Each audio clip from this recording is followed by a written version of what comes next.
사람들은 말합니다. 결혼은 두 사람이 하는 거라고. 하지만 이 집에서는 결혼은 한 여자가 모든 걸 증명해야 하는 전쟁이었습니다. 며느리라는 이름으로 사람 취급조차 받지 못한 채 시작된 이야기.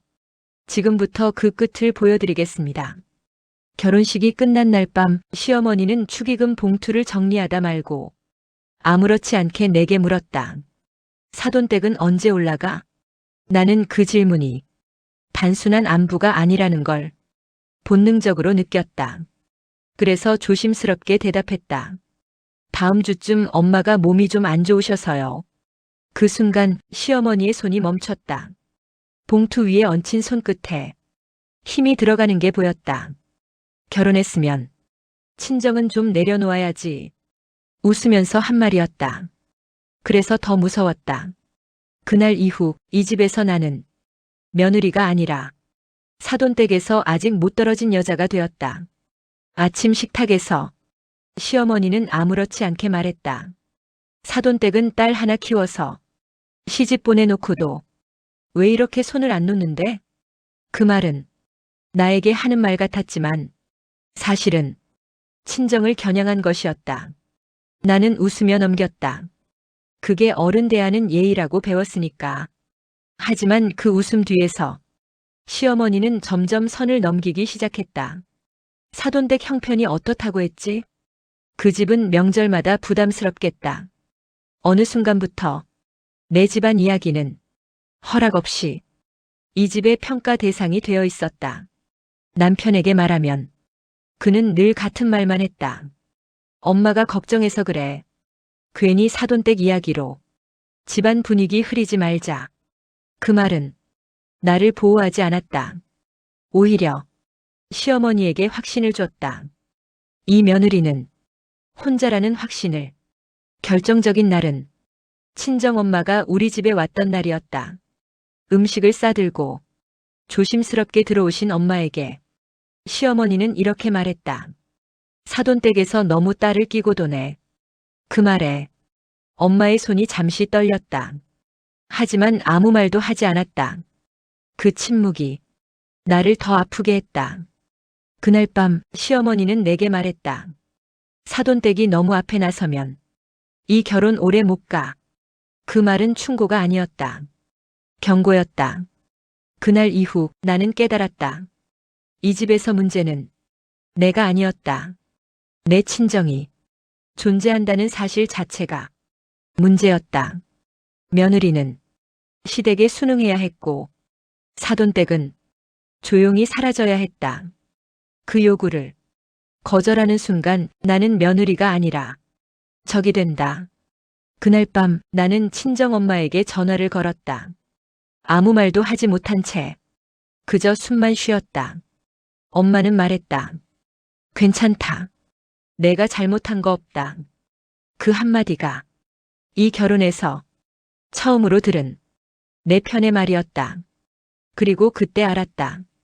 이 집이 무너질 시작은 며느리가 아니라 사돈댁을 건드린 그 순간부터였다는 걸. 며느리를 흔드는 건 쉬웠다. 하지만 사돈댁까지 얕잡아 본 순간 이 집은 돌이킬 수 없는 선택을 했다. 그날은 아무 일도 없어야 하는 날이었다. 시댁 식구들과 가볍게 식사만 하는 자리. 나는 그렇게 생각했다. 하지만 시어머니는 이미 준비를 끝낸 얼굴이었다. 밥상이 차려지고 사람들이 숟가락을 들 무렵 시어머니는 갑자기 친정 이야기를 꺼냈다. 아무런 맥락도 없이 사돈댁은 요즘도 많이 힘드시다며? 그 말에 숟가락 소리가 동시에 멈췄다. 나는 웃으며 말했다. 그럭저럭 괜찮으세요. 그런데 시어머니는 그 대답을 기다렸다는 듯 말을 이어갔다. 아무래도 사돈댁 형편이 그러니까 딸한테 자꾸 기대게 되지. 그 말은 식탁 위에 차갑게 떨어졌다. 나는 순간 귀를 의심했다. 이건 걱정도 대화도 아니었다. 사람들 앞에서 친정을 평가하는 말이었다. 나는 조심스럽게 말했다. 그런 말씀은 좀. 그 말을 끝내기도 전에 시어머니는 웃으며 끊었다. 아, 오해하지 마. 사돈댁 흉보는 거 아니야.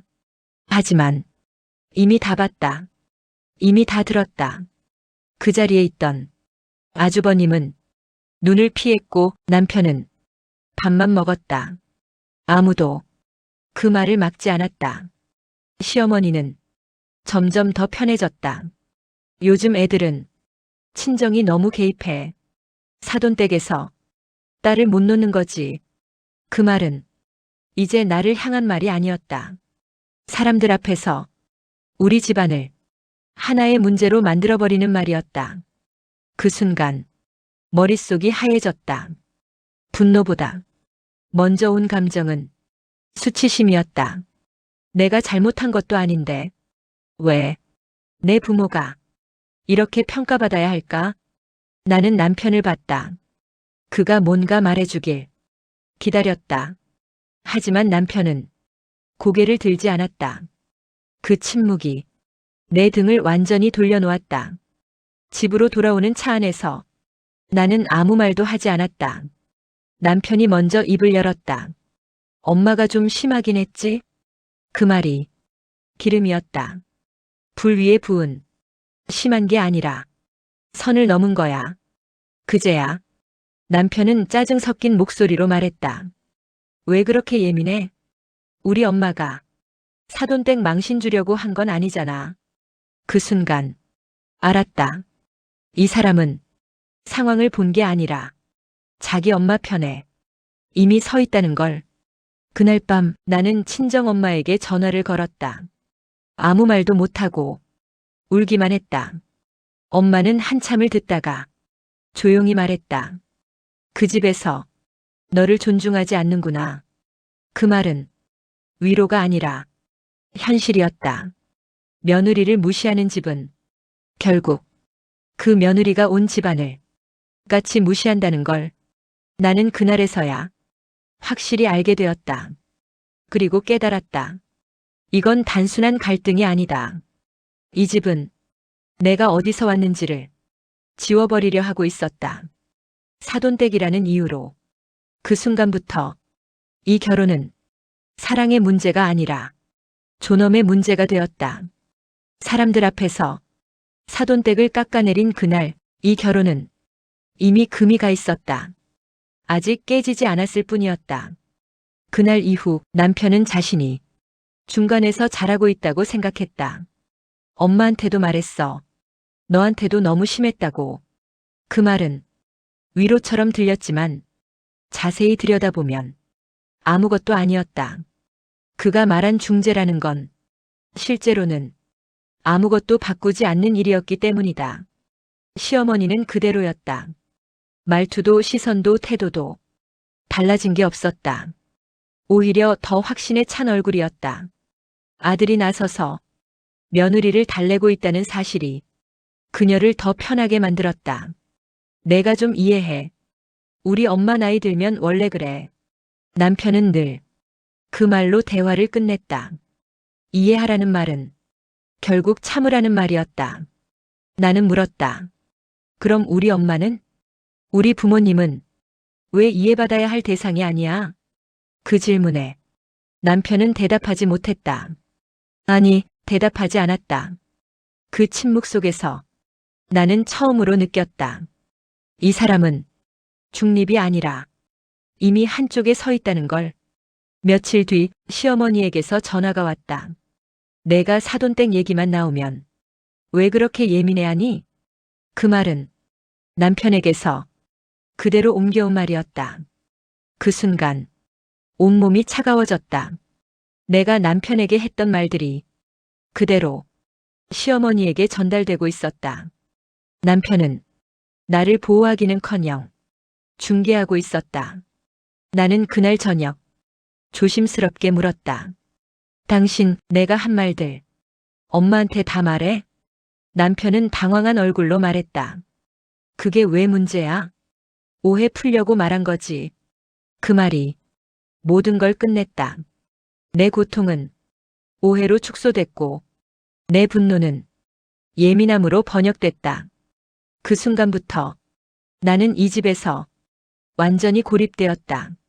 시어머니는 이제 나를 대놓고 말했다.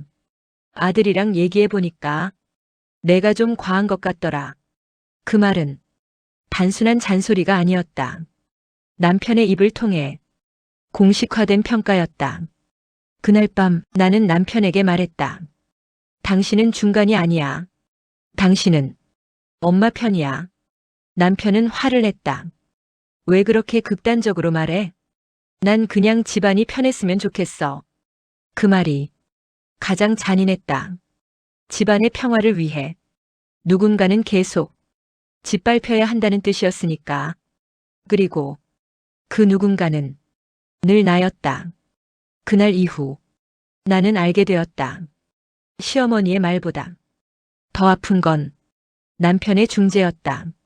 차라리 대놓고 적이면 싸울 수라도 있다. 하지만 중재라는 이름의 방관은 사람을 혼자 무너지게 만든다. 그 순간부터 이 결혼은 부부의 문제가 아니었다. 한 집안이 한 사람을 어디까지 버틸 수 있는지 시험하는 구조였다. 그리고 나는 더 이상 그 시험을 혼자 치르지 않기로 마음먹었다. 남편의 중재는 나를 살리기 위한 것이 아니었다. 그건 이 집이 계속 유지되기 위한 가장 안전한 방관이었다. 시어머니는 이제 더 이상 돌려 말하지 않았다. 어느 날 저녁 남편과 셋이 마주 앉은 자리에서 시어머니는 갑자기 이렇게 말했다. 사돈댁에서 이혼 얘기부터 꺼냈다며? 나는 숟가락을 놓았다. 그 말은 사실이 아니었다. 아니, 사실일 수가 없었다. 그런 적 없어요. 그런데 시어머니는 기다렸다는 듯 웃으며 말했다. 아니야, 내가 다 들었어. 나는 본능적으로 남편을 봤다. 그는 고개를 숙이고 있었다. 그 모습이 모든 대답이었다. 그 순간 머릿속에서 무언가 딱 하고 끊어졌다. 아, 이 집에서는 사실이 중요한 게 아니구나. 시어머니는 말을 이어갔다. 사돈댁에서 딸 인생 망칠 생각하지 말라고 전해. 결혼했으면 끝까지 버텨야지. 그 말은 나를 향한 말이 아니었다. 친정엄마를 직접 겨냥한 말이었다. 나는 떨리는 목소리로 말했다. 우리 엄마는 그런 말 하신 적 없어요. 시어머니는 코웃음을 쳤다. 그럼 누가 그래? 내가 그렇겠지. 그 순간 나는 깨달았다. 이 집에서 나는 이미 막장 며느리가 되어 있었다. 가만히 있으면 뒤에서 이혼을 부추기는 딸, 말하면 집안 망치는 여자. 어떤 선택을 해도 결론은 같았다.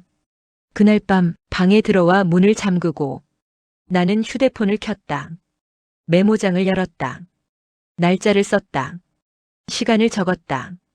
그리고 시어머니가 했던 말을 한 문장도 빠짐없이 적기 시작했다. 사돈댁에서 이혼 부추긴다.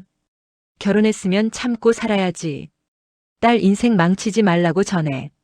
손이 떨려 오타가 났다. 하지만 지우지 않았다. 이건 복수가 아니었다. 미치지 않기 위해 내 정신을 붙잡는 일이었다. 그날 이후 나는 달라졌다. 울지 않았다. 따지지도 않았다. 대신 모든 말을 머릿속에서 한 번 더 반복했다. 이건 기록할 말이다. 시어머니는 내가 조용해진 걸 보고 더 확신했다. 봐라, 지 할 말 없으니까. 가만 있잖아. 하지만 나는 가만 있는 게 아니었다. 나는 증거를 모으고 있었다. 남편은 말했다. 요즘 왜 이렇게 말이 없어? 나는 대답하지 않았다. 이미 그에게 할 말은 끝났으니까. 그날 밤 친정엄마에게 전화가 왔다. 괜찮니? 나는 처음으로 울지 않고 말했다. 엄마, 나 이제 다 적고 있어. 엄마는 잠시 말이 없더니 이렇게 말했다. 그래, 이제 내가 널 지켜야지. 그 말이 나를 완전히 바꿨다. 그날 이후 이 집에서 미친 며느리는 바로 나였다. 하지만 미쳐야만 살 수 있는 집이라면 나는 기꺼이 미치기로 했다. 그날부터 나는 참는 며느리가 아니었다. 기록하는 사람이었다. 그리고 그 순간부터 이 집의 운명은 이미 정해져 있었다. 그 말은 아주 평범한 저녁에 나왔다. 밥을 다 먹고 차를 마시던 중이었다. 시어머니는 마치 날씨 얘기하듯 아무렇지 않게 말했다. 요즘 이혼 얘기 자꾸 나오던데. 나는 고개를 들지 않았다. 이미 이 집에서는 내 표정 하나까지 의미가 붙는다는 걸 알고 있었기 때문이다. 시어머니는 내 반응이 없는 걸 보더니 결정타를 날렸다. 이혼해도 말이야, 너는 아무것도 못 가져가. 그 말은 조언도 아니고 경고도 아니었다. 선고였다. 나는 조용히 물었다. 그게 무슨 말씀이세요? 시어머니는 입꼬리를 올리며 말했다. 결혼한 지 얼마나 됐다고. 집도 우리 집이고 재산도 우리 쪽이야. 그리고 마지막으로 이 말을 덧붙였다. 친정 가서 빈손으로 돌아가게 될 거야. 그 순간 가슴이 철렁 내려앉았지만 이상하게도 눈물은 나오지 않았다. 대신 머릿속이 아주 맑아졌다. 아, 이 사람은 내 인생을 숫자로 계산하고 있구나. 그날 밤 방에 들어와 나는 메모장을 열었다. 날짜, 시간, 장소, 그리고 그 문장을 그대로 적었다. 이혼해도 너는 아무것도 못 가져간다. 글자를 쓰는 동안 손이 떨렸지만 이번엔 오타를 고쳤다. 이 문장은 틀리면 안 됐으니까. 며칠 뒤 남편에게서 전화가 왔다. 엄마가 좀 흥분해서 한 말이야. 너무 크게 받아들이지 마. 그 말에 나는 처음으로 웃음이 나왔다. 흥분, 실수, 오해. 이 집에서는 모든 폭력이 그 단어들로 세탁되고 있었다. 나는 조용히 말했다. 그럼 그 말 다시 하시라고 해. 남편은 당황했다. 왜 그런 걸 굳이? 나는 그때 처음으로 분명하게 말했다.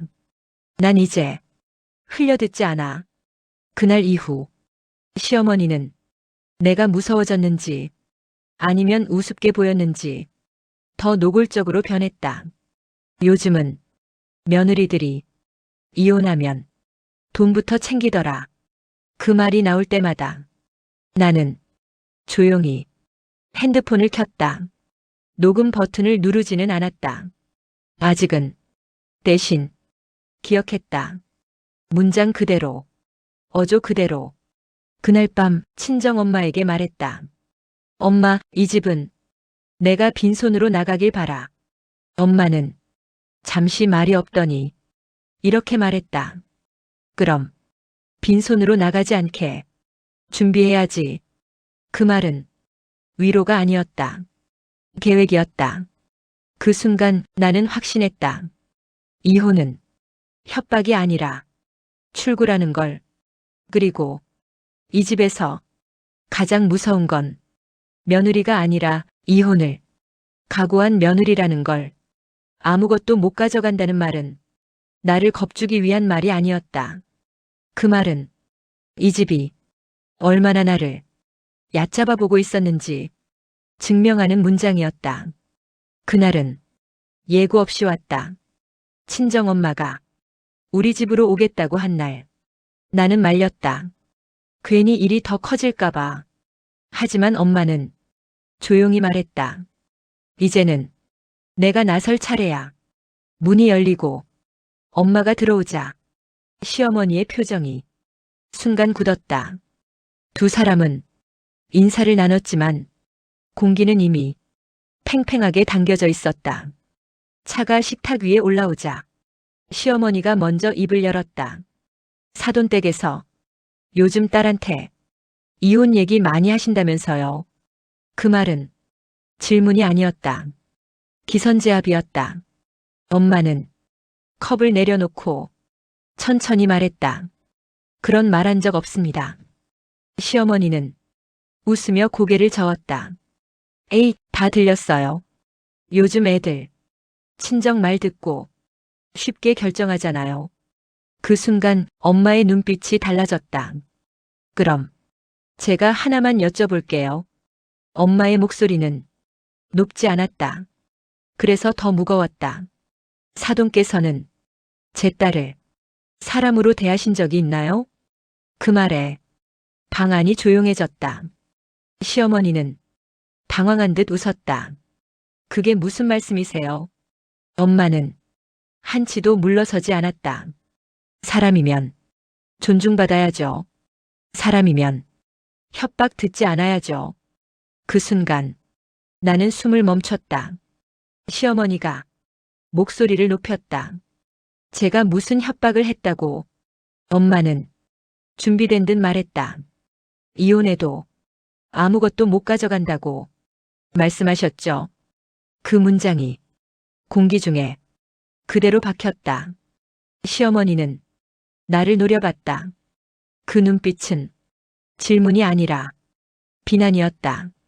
그걸 이야기했어요? 나는 고개를 들고 말했다. 엄마한테는 말할 수 있어요.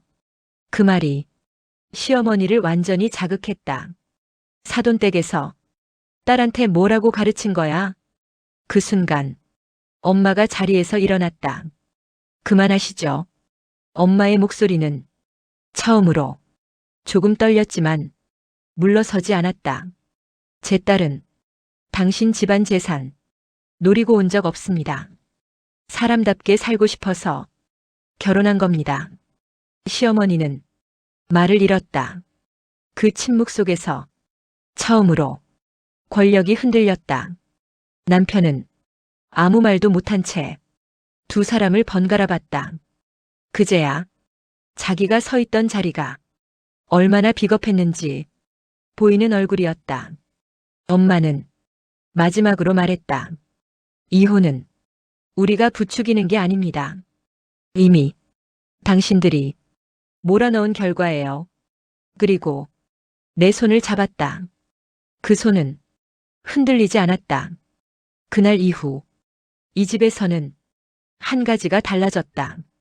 시어머니는 처음으로 내 앞에서 함부로 말을 하지 못했다.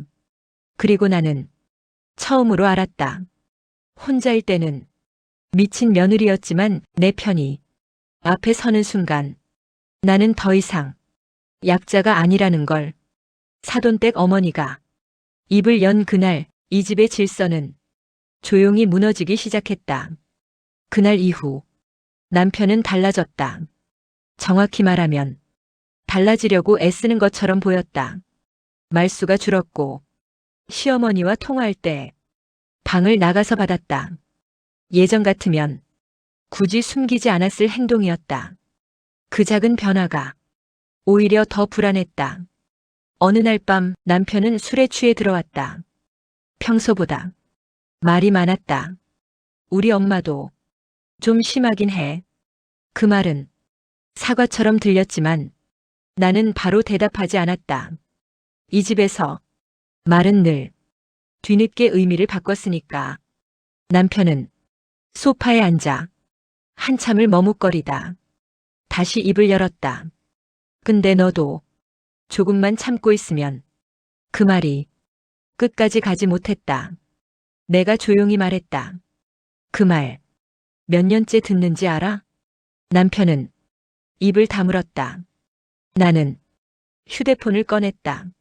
메모장을 열었다. 그는 그제야 알아차린 얼굴이었다. 그게 뭐야?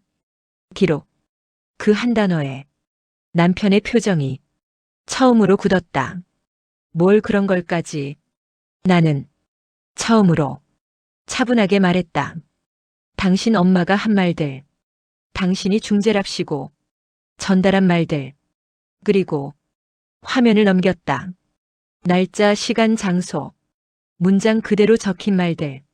이혼해도 아무것도 못 가져간다. 사돈댁에서 딸 인생 망친다. 남편은 말을 잃었다. 그 침묵은 지금까지의 침묵과 달랐다. 그는 처음으로 상황을 본 표정이었다. 이거 다 진짜야? 나는 고개를 끄덕였다.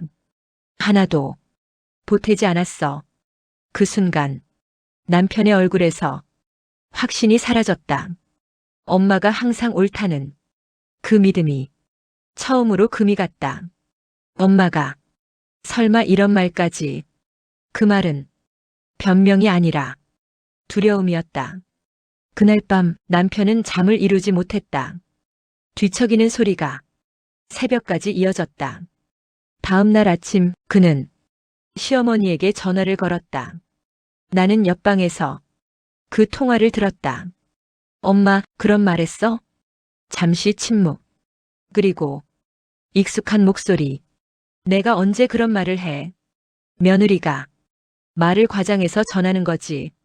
그 순간 남편의 얼굴이 완전히 굳었다. 그는 처음으로 두 세계가 같지 않다는 걸 알아버린 얼굴이었다. 전화를 끊고 그는 말했다. 왜? 엄마 말이랑 내 기록이 다르지? 그 질문이 바로 균열이었다. 완전한 배신도 아니고 완전한 편도 아닌, 하지만 되돌릴 수 없는 첫 금. 나는 그날 확신했다. 이 결혼은 이제 감정의 문제가 아니다. 진실을 어디까지 외면할 수 있느냐의 문제라는 걸. 그리고 그날 밤 나는 기록 옆에 처음으로 이 문장을 적었다. 변호사 상담 필요. 남편은 그날 처음으로 엄마를 의심했다. 그리고 그 의심은 이 집을 무너뜨릴 가장 치명적인 시작이었다.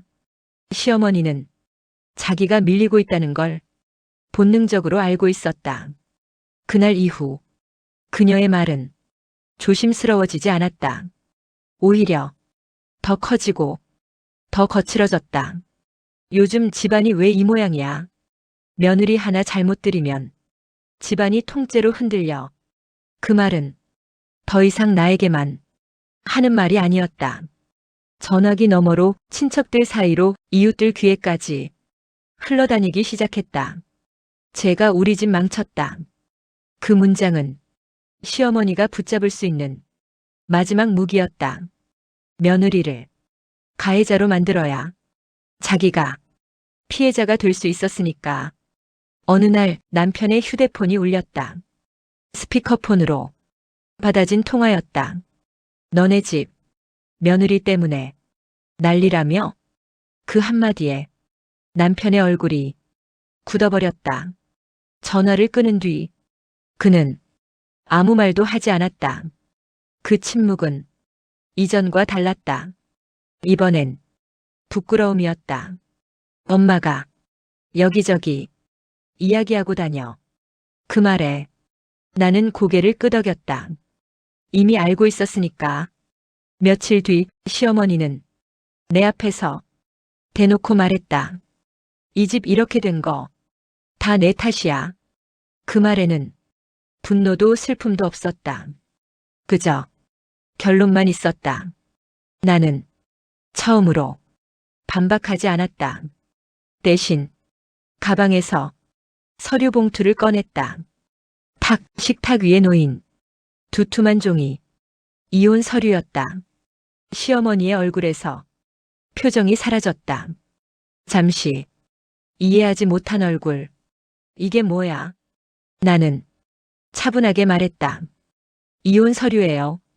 그 순간 남편이 숨을 들이켰다. 그는 이게 올 걸 알고 있었지만 직접 보는 건 처음이었다. 시어머니는 웃으려 했다. 협박이지? 나는 고개를 저었다. 결정이에요.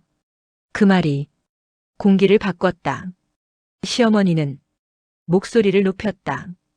이 집을 이 지경으로 만들어 놓고 도망치겠다는 거야? 나는 처음으로 분명하게 말했다. 이 집은 이미 오래전에 무너져 있었어요. 그 말에 남편이 고개를 숙였다. 그는 말리지 않았다. 잡지도 않았다.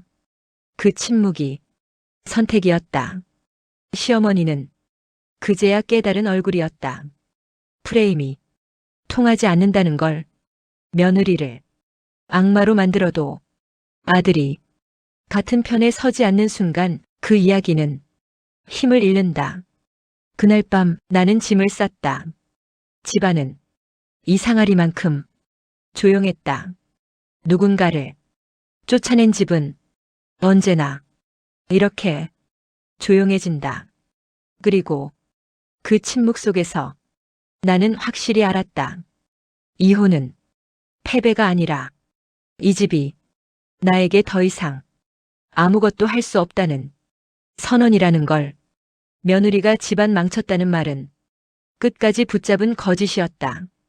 그리고 그 거짓이 무너진 순간 이혼은 말이 아니라 현실이 되었다. 이혼이 확정됐다는 소식은 생각보다 조용히 퍼졌다. 고성이 오가거나 문을 박차는 장면은 없었다. 대신 사람들이 하나둘 전화를 받지 않기 시작했다. 그게 시댁의 붕괴 신호였다. 처음으로 변한 건 친척들이었다. 명절 단톡방에 시어머니의 메시지가 올라와도 답이 없었다. 요즘 집안이 어수선해서 그 말 뒤에는 아무도 이어쓰지 않았다. 예전 같았으면 어머님 힘드시겠어요. 며느리가 문제였죠. 누군가는 꼭 거들었을 것이다. 하지만 이번엔 아무도 나서지 않았다. 이혼 사유가 조용히 알려졌기 때문이다. 며느리를 몰아붙이던 말들, 사돈댁을 깎아내리던 문장들, 이혼해도 아무것도 못 가져간다는 말까지 누군가의 입을 통해 아주 담담하게, 과장 없이 그날 이후 시어머니는 처음으로 자기 말이 힘을 잃는 경험을 했다. 집안에서도 균열은 시작됐다. 아들은 더 이상 어머니의 말을 전달하지 않았다. 통화 시간은 짧아졌고 알았어라는 말만 남았다. 어느 날 시어머니는 아들에게 소리쳤다. 내가 왜 이렇게 변했어? 아들은 처음으로 대꾸했다. 엄마가 날 이렇게 만든 거야. 그 말은 변명도 위로도 아니었다. 사실이었다.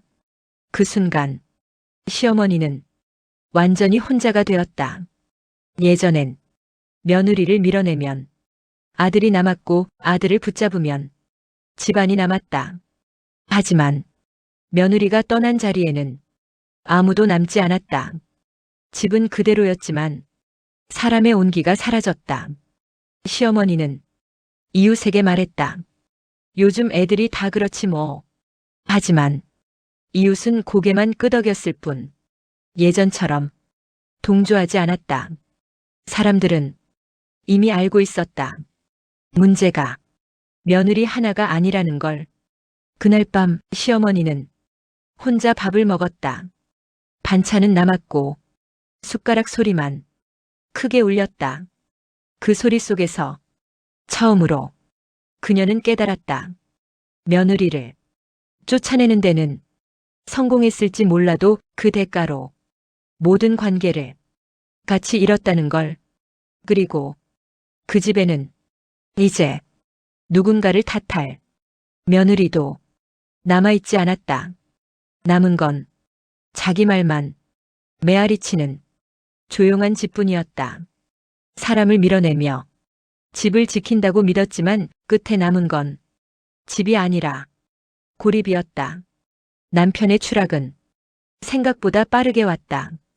그는 이혼이 끝나면 모든 게 제자리로 돌아올 거라 막연하게 믿고 있었다. 집은 그대로고 직장도 그대로고 엄마도 그대로일 거라고. 하지만 아무것도 그대로 남지 않았다. 이혼이 확정된 후 그의 평판은 조용히 무너졌다. 회사에서는 말이 돌았다. 집안 문제로 법정까지 간 사람. 누군가는 괜히 거리를 뒀고 누군가는 농담처럼 물었다. 그래서 내가 중간에서 아무 말도 안 했다며? 그 질문에 그는 아무 대답도 못했다. 중재자라 믿었던 자리는 사실 책임 회피자였다는 걸 그제야 깨달았기 때문이다. 집으로 돌아오면 더 참담했다. 어머니는 하루 종일 전화를 붙들고 있었지만 받는 사람은 없었다. 친척들은 명절을 핑계로 연락을 끊었고 이웃들마저 시선을 피했다. 집안의 분위기는 말 그대로 쫄딱 망했다는 말이 과장이 아니었다. 아버지는 말수가 줄었고 어머니는 며느리 이름을 입에 올리지 않으면서도 매일 그 이야기를 했다. 걔가 우릴 이렇게 만들었어.